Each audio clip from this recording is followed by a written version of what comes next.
Olha aí. Na questão de número 16, agora uma coisa bem diferente, né? Ele coloca um trecho aí e um termo para tentar legitimar um pouco essa questão aí da sinonímia, da relação existente entre o termo e a atitude muitas vezes tomada, que ele coloca a passagem destacada. Estou vendo aí, a qualidade humana. Questão interessante. Claro que você vai sempre associar a frase ao qualificativo que ele designou aí. Vamos dar uma olhada. Na questão 16, ó. No sétimo parágrafo, tá vendo aí? Ó, no sétimo parágrafo, não há correspondência entre a passagem destacada e a qualidade humana a ela relacionada em... Pessoal, nesse contexto do sétimo parágrafo, é praticamente o penúltimo, né? O sétimo parágrafo começa na linha 62, vai em diante, o sétimo. Ele diz aí, por fim, tente ser feliz, tente amar, ajude as pessoas que precisam, seja bom. E aí, gente, quando ele diz... Tente ser feliz, tente amar, ajudar as pessoas. Isso aí é ser prudente? Não, né? Tentar ser feliz, tentar amar de uma forma ou de outra, ajudar as pessoas, pode estar associado à solidariedade, ou pelo menos persistência, né, de felicidade, né? A persistência da felicidade, será que não? Mas a prudência não é isso, não? O que você acha aí, bicho?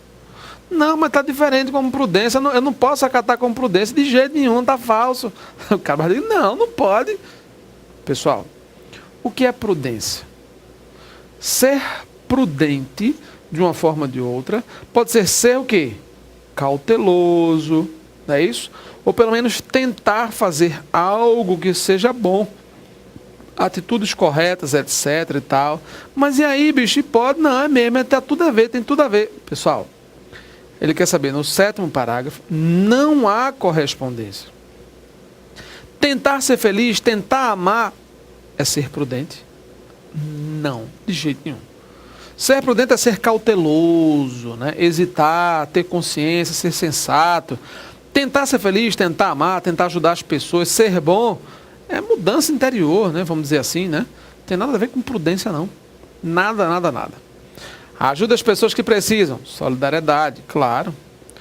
Nunca, mas nunca mesmo, machuque as pessoas de caso pensado. Seja bom. Bondade. Quando machucar por outro motivo, arrependa-se e peça desculpas sinceras. Humildade. Você errou. É importante ter humildade para reconhecer de uma forma ou de outra e arrepender-se. Evite criticar as pessoas. Seja benevolente, né? Ou pelo menos seja cristão ou qualquer coisa parecida, né? Benevolente, não é cristão necessariamente, não, que o ateu ele pode ser benevolente independente de credo, de crença, né? Tá certo, tem razão, concordo com você, vai, concordo. Então, ó, prudência não tem nada a ver com tentar ser feliz, tentar amar. Percebeu? Então aqui mesmo é ser amoroso, né? Ter amor, o sentimento de compaixão, não compaixão não, mas de amor mesmo pelas pessoas, certo? Ok. Não há correspondência nenhuma entre tentativa de ser feliz, tentar amar e prudência. Nada a ver. Vamos lá. Questão de número 17. Opa! Aí já vem uma sequência gramatical pesada, né? Saímos de uma sequência textual aí agora. 17 questões em cima do mesmo texto. Diga aí. 17 questões, um só texto é para matar um. 17 não, bicho. A prova inteira. Pois é, eles colocaram um texto só. Vamos lá. Na questão 17 ele diz assim: transponde-se o trecho, o futuro é construído a cada instante da vida. Transpondo-se esse trecho aqui para a voz passiva sintética. Opa! Voz passiva sintética. Vamos relembrar esse negócio? Tem-se a forma verbal. Olha só o que ele coloca como opções aqui. Pessoal, olha só. Em relação às vozes verbais, você já sabe, está careca de saber. Eu tenho a voz ativa, a voz passiva e a voz reflexiva. Na voz ativa, o sujeito é o agente da ação expressa pelo verbo. Quando nós colocamos, ele escreveu um livro, Paulo escreveu um livro, Paulo foi ele quem escreveu. Ele é o agente da ação expressa pelo verbo. Joia. Foi ele quem fez. A ação de escrever, o ato de escrever foi praticado por ele. Ele é o agente dessa ação. O sujeito da frase, Paulo, e o elemento que praticou a ação de escrever são a mesma pessoa, voz ativa. O livro foi escrito, né? Então ele é o alvo da ação praticada por Paulo, o alvo do verbo escrever. Então você tem um objeto direto, escreve alguma coisa, o objeto dessa ação, claro, está aí, voz ativa. Agora, voz passiva. A voz passiva ela é caracterizada, você já sabe, só relembrando, quando o sujeito da frase é o elemento que sofreu a ação, é o elemento que recebeu a ação do verbo. Se eu disser, o livro foi escrito, note, o livro foi escrito, tranquilo. O livro recebeu a ação, sofreu a ação. O livro é o sujeito da frase, mas não foi ele quem praticou a ação de escrever. Ele sofreu a ação, ele foi escrito. Percebeu agora a diferença? O livro foi escrito, maravilha, beleza, tranquilo. Nesse contexto, voz passiva analítica. A voz passiva analítica ela tem uma característica bem simples.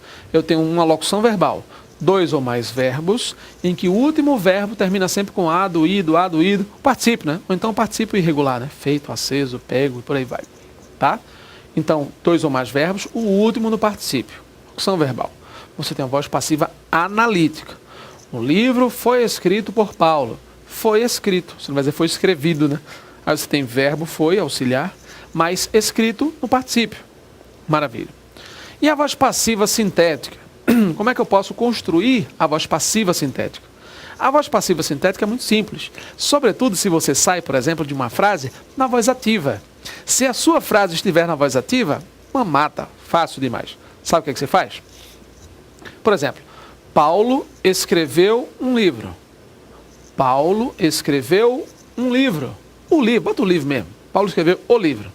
Simples a frase. Sabe como é que você transforma uma frase da voz ativa para a voz passiva sintética? Olha só. Tira o sujeito, corta o sujeito, acrescenta a palavra se ao verbo, acrescenta o pronome se ao verbo e checa a concordância. Corta o sujeito, acrescenta o se, checa a concordância. Corta o sujeito, acrescenta o se, checa a concordância. Como assim? Paulo escreveu o livro. Paulo escreveu o livro. Corta o sujeito, tira Paulo da jogada. Escreveu o livro, tá? Acrescenta o se agora. Escreveu-se o livro. Mamata, concordância tá ok. Tudo certinho? Voz passiva sintética, que é aquela que utiliza o verbo mais se. Lembrando que esse se aí é chamado de partícula passivadora ou pronome passivador. Agora, e se eu dissesse, Paulo escreveu 2 livros? Veja, Paulo escreveu 2 livros. Como é que fica esse negócio? Paulo escreveu 2 livros. Corta o sujeito, acrescenta a partícula se ao verbo. Não foi isso que eu falei? Acrescenta a partícula se, tá. Escreveu-se 2 livros? Ajusta a concordância agora. Escreveram-se 2 livros. A resposta dada é plural. Resposta plural, verbo no plural. Resposta singular, verbo singular. Sabe por quê? Porque essa resposta aí é o sujeito da história.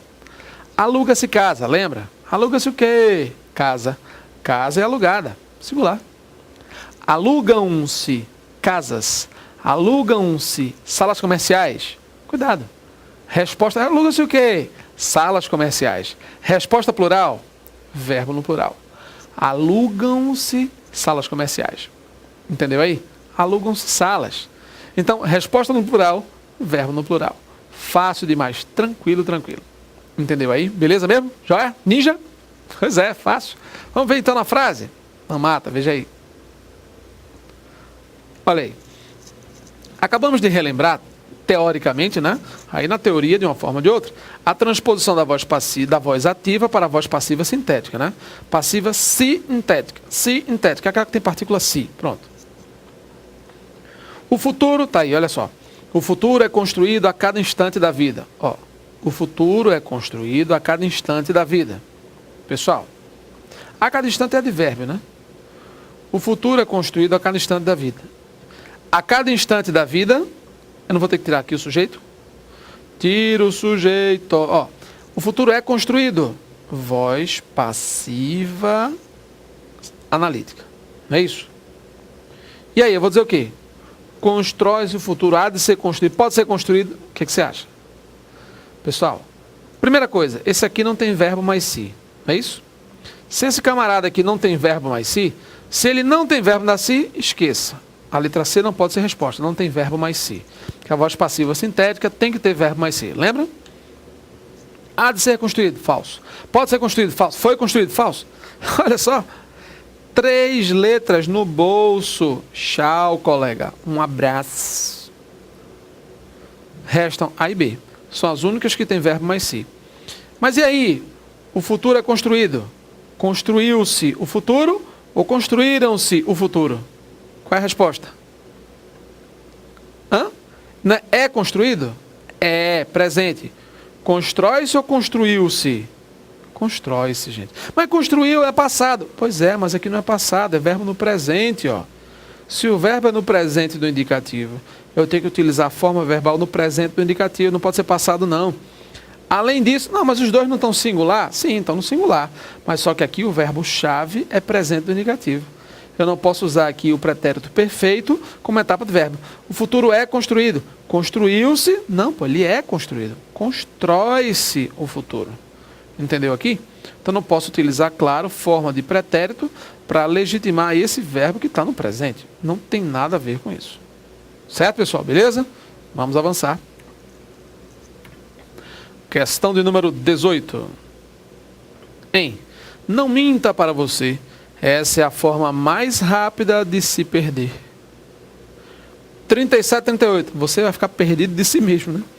Relacionando a segunda oração com a primeira, o conectivo que não poderia introduzir a segunda oração por provocar alteração do sentido inicial é...